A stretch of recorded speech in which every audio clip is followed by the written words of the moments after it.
Cheikh Amar nee na joxe na addiya bu toll ci fukki million voilà joxe na 10 millions léegi. mooy teraangay Sëñ Tuubaa yii gars yi toog muy dox ci Sëñ Tuubaa rek nga koy gisee.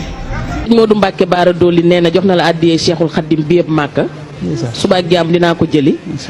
sama doom Mouhamed Sylla itam nee na jox na la 15 mètres jasneer fële ca Pape Mbaye étincelle.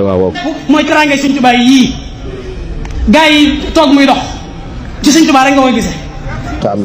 bi Mbacke bu Daaru Musti nee na jox na sëñ Gànne Masere 10 mètres jasneer ak terrain fële ca Daaru Musti. Mouhamed Bara Gaye di responsable politique fële ca Touba moom it nee na jox na la 100 000 francs. marche de don Oustaz Abdoulahat Ndiir. Daaru Salaam bâtiment nee na jox na ñaari terrain. ca Lac Rose benn bi Serigne Gànna benn bi Serigne Khadim Kébé. rek nekk leen ji rek day gën a neex rek di gën a baax di gën a sell di gën a bàjj na rek nag.